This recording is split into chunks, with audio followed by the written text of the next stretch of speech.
Hi friends, welcome back to my channel. ఈరోజు మీకు ఈ సీరియల్లో ఏం జరిగిందో తెలుసుకోవాలి అనుకుంటున్నారా? అయితే వెంటనే మనం సీరియల్లోకి వెళ్ళిపోదాం. ఇక కావ్య బావ కావ్య ఇద్దరు కలిసి ఆఫీస్కి బయలుదేరుతూ ఉంటారు. అదే టైంలో ఇక కావ్య బావ అయితే బుజ్జి మీ ఆయన ఎక్కడా అని అడగడంతో హాయ్ తమ్ముడన్నయ్య, ఇదిగో వచ్చేసాను అని చెప్పి రాజ్ ఎంటర్తో ఒక్కసారిగా కావ్య అలాగే వాళ్ళ బావ ఇద్దరు కూడా షాక్ అయిపోతారు. ఇంకా కావ్య అయితే ఏంటినా వింతగా ప్రవర్తిస్తున్నారు, ఈయనలో ఈ కొత్త మార్పేంటి అని చెప్పి ఇక కావ్య తన మనసులో అనుకుంటుంది.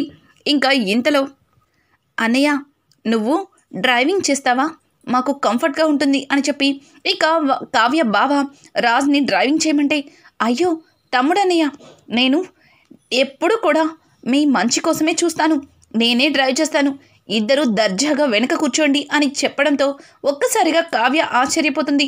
ఎందుకంటే ఒకప్పుడు అలా వెనక కూర్చుంటే నేనేమన్నా డ్రైవర్నా అన్న అడిగిన రాజ్ ఈరోజు వాళ్ళిద్దరిని వెనక కూర్చుంటే కంఫర్ట్గా ఉంటుంది అని చెప్పడంతో ఒక్కసారిగా షాక్ అయిపోతుంది కావ్య. అయితే ఇక ఇలా రాజ్ వాళ్ళిద్దరిని ఎక్కడికి కావాలంటే ఎక్కడికి తీసుకెళ్తానని చెప్పి ఊహించని షాకే ఇస్తాడు. కావ్యకి కాస్త కంగారు వస్తుంది.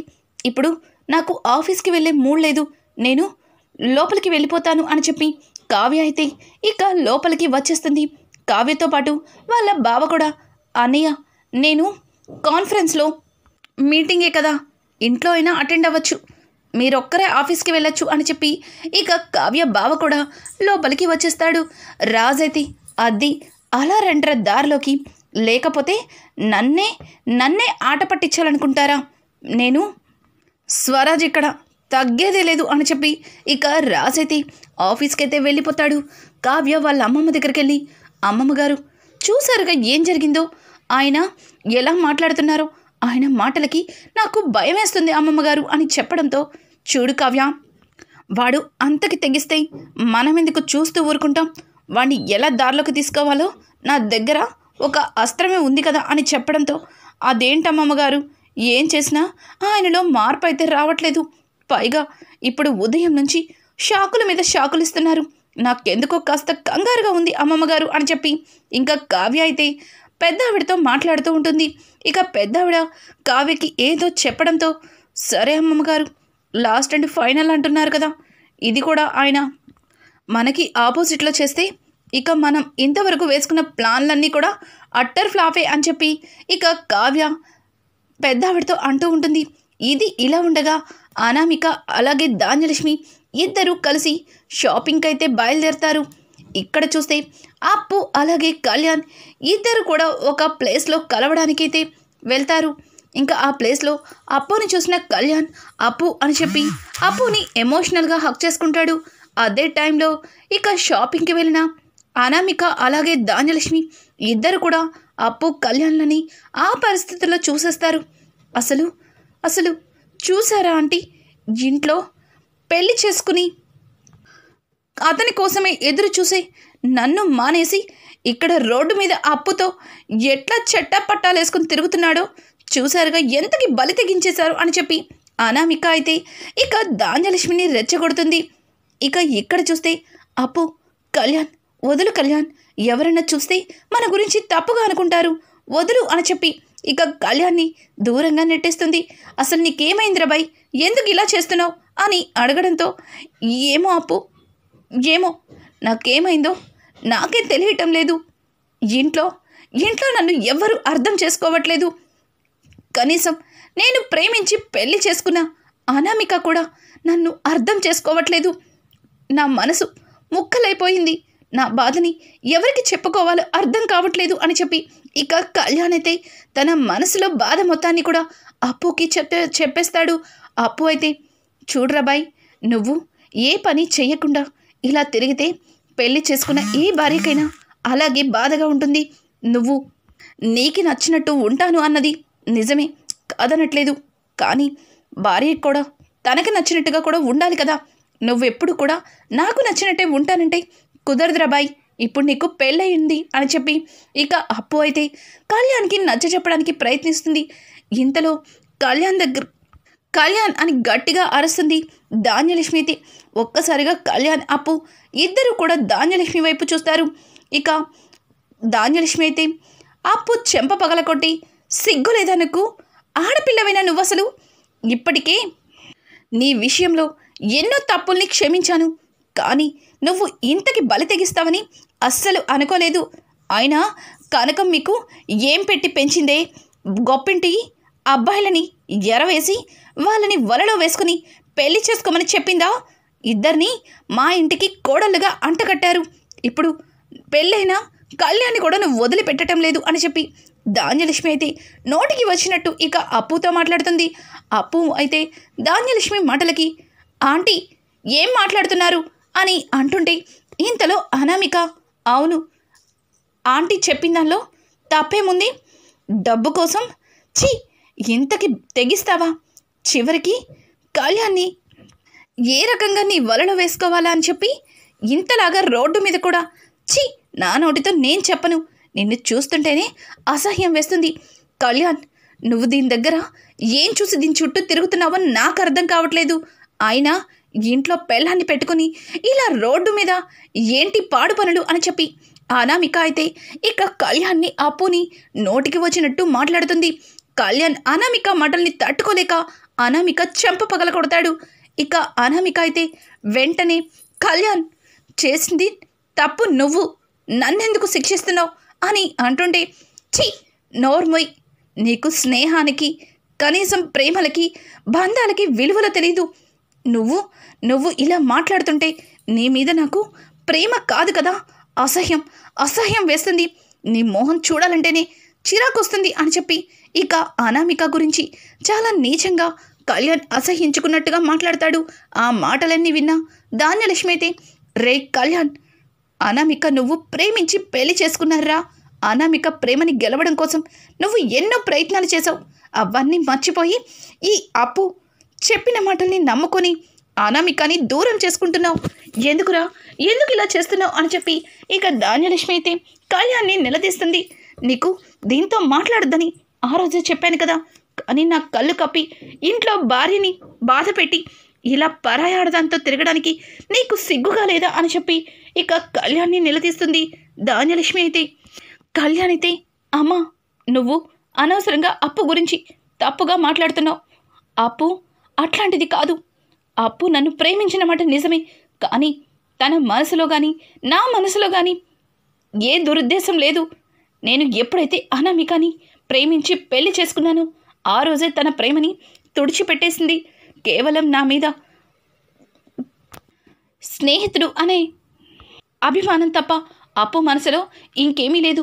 అనవసరంగా మీ మాటలతో అప్పుని బాధ పెట్టకండి అని చెప్పి ఇక కళ్యాణ్ అయితే వాళ్ళిద్దరికీ నచ్చ చెప్తుండగానే అక్కడి నుంచి అప్పు తన కళ్ళ తుడుచుకొని వెళ్ళిపోతుంది. అప్పు అలా వెళ్ళిపోవడం గమనించిన కళ్యాణ్ అయితే ఆగప్పు అని చెప్పి కళ్యాణ్ అప్పు వెంట పడుతుంటాడు. కానీ ఇక్కడ అనామిక అయితే చూసారా ఆంటీ, నేను ఇంతలాగా బాధపడుతున్నా నన్ను పట్టించుకోకుండా అప్పు బాధపడి వెళ్ళిపోతుందని అప్పుని ఓదార్చడానికి బయలుదేరాడు కళ్యాణ్. తను నన్ను ప్రేమించి పెళ్లి చేసుకున్నాడు, కానీ ఈ రోజుకి కూడా ఎప్పుడు నాతో ప్రేమగా మాట్లాడిందే లేదు. కానీ ఆ అప్పు ఏం మందు పెట్టిందో ఏం మాయ చేసిందో దాని చుట్టూ ఎలా తిరుగుతున్నాడో చూడండి ఆంటీ అని చెప్పి ఇక అనామిక అయితే ధాన్యలక్ష్మికి చెబుతూ ఉంటుంది.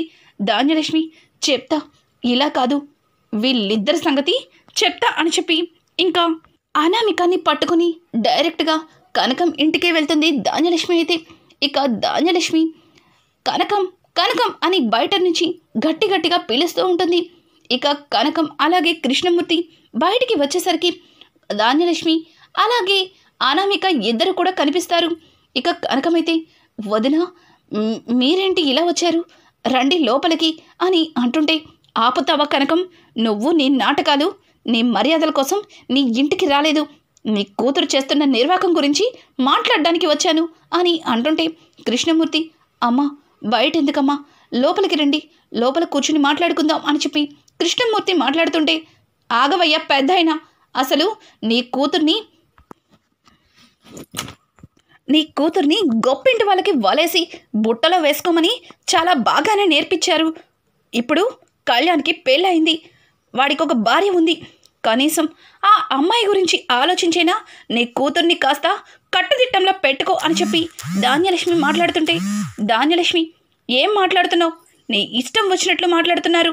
మీరు మాటలు జాగ్రత్తగా రానివ్వండి అని చెప్పి కనకం మాట్లాడుతుంటే, జాగ్రత్తగా మాట్లాడాల్సింది నేను కాదు, నువ్వు చేసిన నిర్వాకానికి ఇప్పటికే 2 కూతుర్లు మా ఇంటి కోడలుగా ఇంట్లో రాజ్యం వెళుతున్నారు.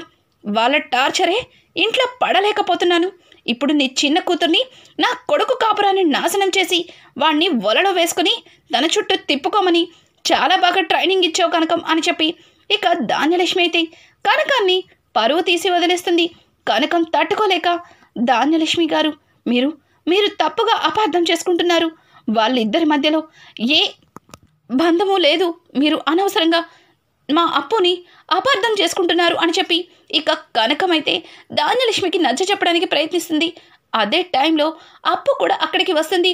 అదిగా వచ్చింది టక్కులాడి, రావమ్మా రా, ఏ నా కొడుకు దగ్గరుండి మరి నిన్ను సాగనంపాడా అని అడగడంతో, ఆంటీ మీరు అనవసరంగా అపార్థం చేసుకుంటున్నారు.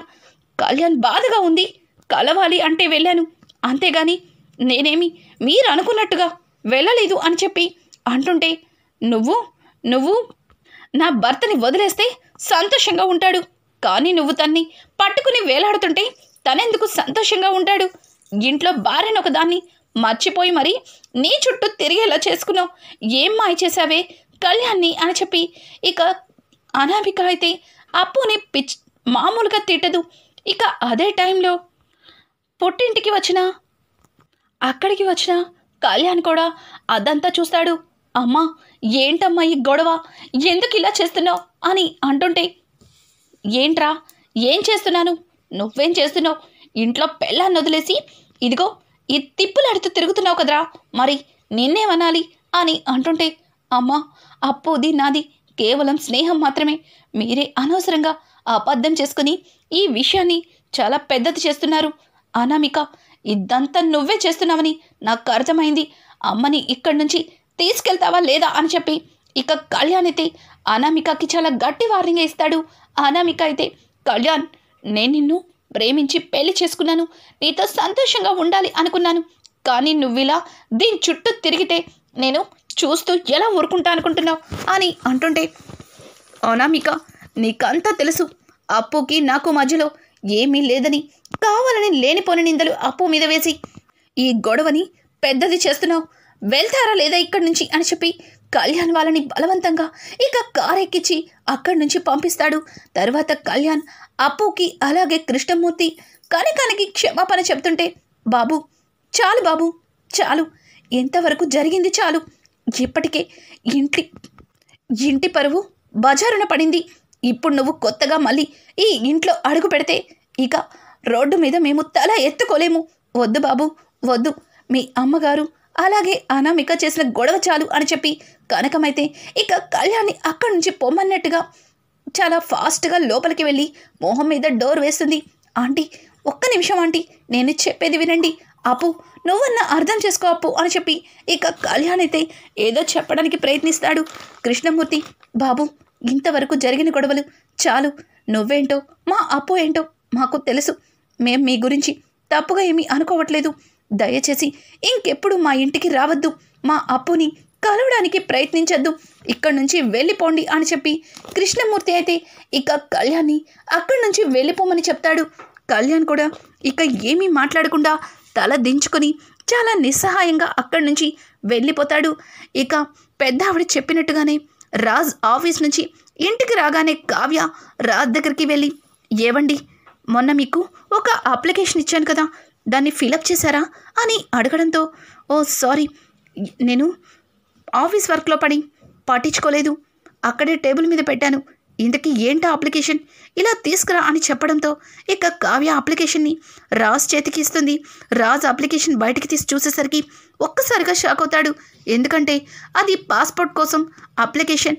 ఏయ్ ఇది పాస్పోర్ట్ కోసం కదా, నీకెందుకు అని అడగడంతో ఇక వెంటనే కావ్య బావ అక్కడికి వచ్చి, అన్నయ్య అది బుజ్జి కోసం నేనే తెప్పించాను, ఎందుకంటే బుజ్జిని నాతో పాటు అమెరికా తీసుకెళ్ళిపోతాను అని చెప్పడంతో ఒక్కసారిగా రాజ్, ఏంటి కళావతిని అమెరికా తీసుకెళ్తావా, ఎందుకు అని అడగడంతో ఇక కావ్య రాజ్ దగ్గరగా వెళ్ళి, ఏంటండి ఏమీ తెలియనట్టు మాట్లాడుతున్నారు. ఎలాగో మీకు నేనంటే ఇష్టం లేదు. త్వరలోనే నా నుంచి విడిపోవాలి అనుకుంటున్నారు కదా. ఆ తర్వాత నేను మా బావతో అన్న సంతోషంగా ఉండాలి కదా.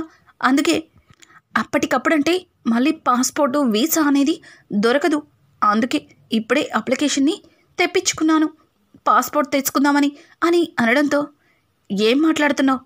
నువ్వు మీ బావతో కలిసి అమెరికా వెళ్ళిపోతావా అని చెప్పి రాజ్ ఒక్క క్షణం కాస్త జెలస్గా ఫీల్ అవుతాడు. కానీ తనకి ఉన్నట్టుండి తన అంతరాత్మతో మాట్లాడిన మాటలు గుర్తొచ్చి, ఓ అప్లికేషనా? ఇది ఎంతలోకి చిటికలో పని. నీకు అప్లికేషన్ దాకా పని లేదు. ఇప్పుడే మేనేజర్తో మాట్లాడి నీకు పాస్పోర్ట్ సిద్ధం చేపిస్తాను. నువ్వెందుకు అంత కంగారు పడతావు అని చెప్పి రాజ్ అయితే ఇక కావ్యకి నచ్చచెప్పి అక్కడి నుంచి పంపించేస్తాడు. కావ్యకి ఏమీ అర్థం కాదు. ఇదేంటి, ఈయన కోపం తెచ్చుకొని ఆ అప్లికేషన్ని చింపి ముక్కలు చేసి కింద పడేస్తాడు అనుకుంటే, ఈయనేంటి ఇంత కూల్గా మాట్లాడారు? బావా, నాకేమీ అర్థం కావట్లేదు అని అంటుంటే, ఇక వాళ్ళ బావ కూడా, అవును బుజ్జి, మీ ఆయన్ని చూస్తుంటే నాకెందుకో కంగారుగా ఉంది. మీ ఆయన కొంప తీసి అనుకున్న పనంతా చేస్తాడా ఏంటి అని అంటుంటే, ఇక ఇంతలో పెద్దావిడ కావ్య రాజుల దగ్గరికి వచ్చి, ఏమైందర్రా, ఇంతకీ ఏం జరిగింది? నా మనవడు అప్లికేషన్ని చింపి చెల్లా చెదర పడేసి, నువ్వు నా భార్యవి, నన్ను వదిలి ఎక్కడికి వెళ్ళడానికి వీల్లేదు అని గట్టిగా తెగేసి చెప్పాడా? నాకు తెలుసు నా మనవడి గురించి. వాడికి ఎట్లా బుద్ధి చెప్తే దారిలోకి వస్తాడో నాకంతా తెలుసు అని అంటుంటే, ఏంటి తెలిసేది? అమ్మమ్మగారు, ఆయన అప్లికేషన్ ఫిలప్ చేయడం కాదు, డైరెక్ట్గా పాస్పోర్టే తెప్పిస్తా అన్నారు మేనేజర్తో మాట్లాడి. పైగా నువ్వు అమెరికా వెళ్ళడానికి అన్నీ సిద్ధం చేసుకో అని చెప్పారు. నాకేమీ అర్థం కావట్లేదు అని చెప్పి కావ్య చాలా బాధగా పెద్దావిడితో మాట్లాడుతుంది. వాడి బొంద, వాడెక్కడ అప్లికేషన్ తెస్తాడు? ఎక్కడ మళ్ళీ వాడి బాధ, వాడి జెలస్ మీకు తెలిసిపోతుందేమో అని మిమ్మల్ని అలా కాంప్రమైజ్ చేసి పంపించాడు. గదిలో వాడు ఎంతలాగా సతమతమైపోతాడో నాకు తెలుసు అని చెప్పి ఇక పెద్దావిడైతే కావ్య అలాగే వాళ్ళ బావతో చెప్తుంది. కావ్య అయితే, ఏమో అమ్మమ్మగారు, నాకెందుకో భయంగా ఉంది. ఆయన అనుకున్నంత పని చేస్తారేమో అని నాకు కంగారుగా ఉంది అని కావ్య అంటుంది.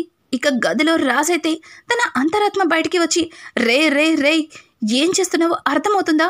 కళావతిని నిజంగానే ఆ బావగాడు ఎగరేసుకుపోతాడ్రా. పాస్పోర్ట్ కనుక నువ్వు తీసుకొస్తే ఇక కళావతిని చేయి జారిపోయినట్టేరా అని అంటుంటే, రాజైతే, నువ్వేదో అన్నావు కదా కళావతి మీద ప్రేమ దోమ అని. నాకు కళావతి మీద కొంచెం కూడా ప్రేమ లేదని ఇప్పటికైనా నీకు అర్థమైందా?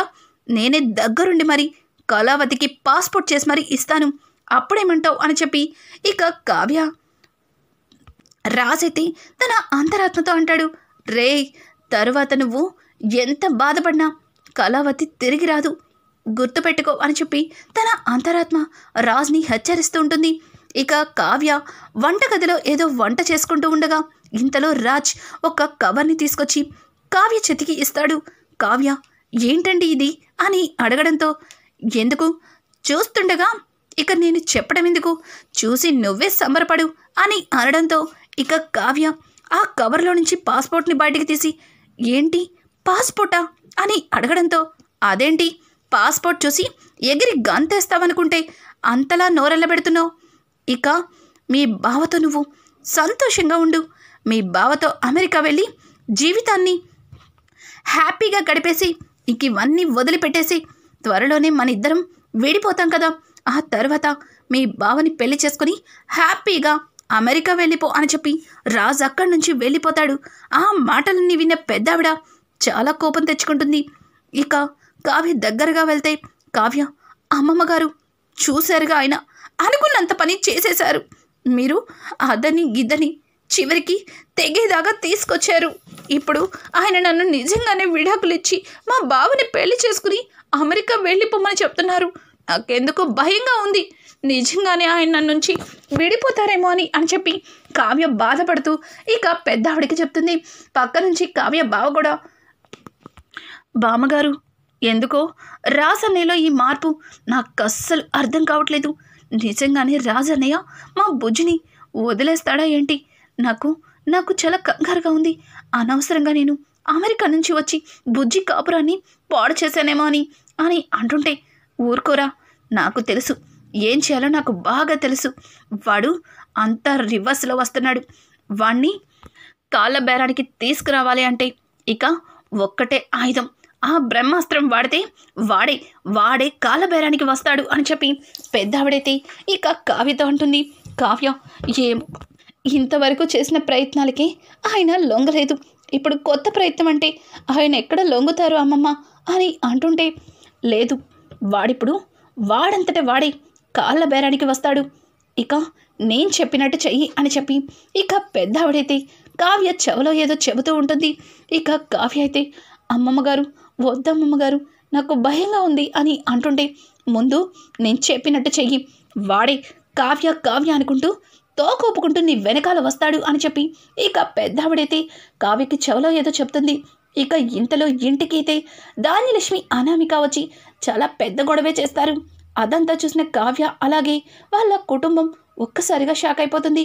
అమ్మమ్మగారు, చిన్నత్తయ్య గారి మాటలు ఏమైందో ఏంటో అని అనుకుంటూ ఇక హాల్లోకి వెళ్ళడంతో అపర్ణ ధాన్యం, ఏమైంది, ఎందుకు అలా చేస్తున్నావు అని అంటుంటే, ఏమవుతుంది, ఏమీ కాలేదు కావ్య అని గట్టిగా అరవడంతో ఇక కావ్య, చిన్నత్తయ్య గారు, ఏం జరిగింది, ఎందుకంత కోపంగా ఉన్నారు అని అంటుంటే, కోపంగా ఉండకపోతే ఏం చేయాలి, నువ్వేమో మా రాజ్ని ముసుగు వేసుకొని మరి పెళ్లి చేసుకున్నావు.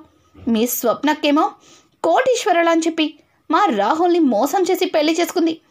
నీ చెల్లెలు అప్పు అయితే కనీసం కళ్యాణ్కి పెళ్ళయిందని కూడా ఆలోచించకుండా వాడితో చెట్టా పట్టాలేసుకొని తిరుగుతుంది. వాణ్ణి తన వలలో వేసుకోవాలనుకుంటుంది అని అంటుంటే ఒక్కసారిగా రాజ్ అదంతా చూసి, పిని, ఏం మాట్లాడుతున్నావు అని అంటుంటే పక్క నుంచి అనామిక, అవును బావగారు, అత్తయ్య చెప్పిన దానిలో తప్పు ఏమాత్రం కూడా లేదు. నిజంగానే అప్పు, కళ్యాణ్ ఇద్దరు చెట్టా పట్టాలేసుకొని తిరుగుతున్నారు. నన్ను ప్రేమించి పెళ్లి చేసుకొని నాకు అన్యాయం చేసి ఆ అప్పు చుట్టూ తిరుగుతున్నారు అని అంటుంటే ఇక అదే టైంలో కళ్యాణ్ చాలా దీనంగా ఇంట్లో అడుగు పెడతాడు. అక్కడ అంత గొడవ జరుగుతున్నా కళ్యాణ్కేమీ పట్టనట్టుగా తల కిందకి దించుకుని ఇక పైకి వెళ్ళిపోతుంటే, ఆగు కళ్యాణ్, ఏంటి ఇంట్లో ఇంత గొడవ జరుగుతున్నా నీకేమీ పట్టనట్టుగా వెళ్ళిపోతున్నావు అని చెప్పి ఇక రాజైతే కళ్యాణ్ భుజం మీద చెయ్యి వేసి తడతాడు. ఒక్కసారిగా కళ్యాణ్ ఉలిక్కి పడ్డట్టుగా ఇక స్పృహలోకి వస్తాడు. అన్నయ్య, ఏమైంది, ఎందుకు నన్ను పిలుస్తున్నావు అని అంటుంటే, కళ్యాణ్, ఇక్కడ నీ భార్య, మీ అమ్మ ఏం మాట్లాడుతున్నారో వింటున్నావా అని అనడంతో ఇక కళ్యాణ్ అయితే అనామిక, ధాన్యలక్ష్మిల మాటలకి అస్సలు తట్టుకోలేక, అన్నయ్య, అనామికని ప్రేమించే పెళ్లి చేసుకున్నాను, కానీ తనతో కలిసి ఉండాలని నేను అనుకోవట్లేదు. దయచేసి ఇంతకు మించి నేనేమీ చెప్పలేను, అర్థం చేసుకోండి, నన్ను వదిలిపెట్టండి అని చెప్పి కళ్యాణ్ అక్కడి నుంచి ఇక తన గదిలోకి వెళ్ళిపోతాడు. కళ్యాణ్ మాటలకి అనామికకి నోట్లోంచి మాట రాదు. ఇక ఇంట్లో కుటుంబం మొత్తం కళ్యాణ్, అనామిక విషయంలో ఒక నిర్ణయానికి వస్తారు. అసలు ఏ నిర్ణయం తీసుకుంటారు? ఇక ఇక్కడ చూస్తే కావ్య రాజ్ని తన దారిలోకి తెచ్చుకోవడానికి అమ్మమ్మగారు ఏం ప్లాన్ చెప్పారు? రానున్న ఎపిసోడ్స్ అయితే మరింత ఇంట్రెస్టింగ్గా మారబోతున్నాయి. ఈ వీడియో మీకు నచ్చినట్టయితే లైక్ చేసి సబ్స్క్రైబ్ చేసుకోవడం మాత్రం మర్చిపోకండి. Thanks for watching. Hi friends.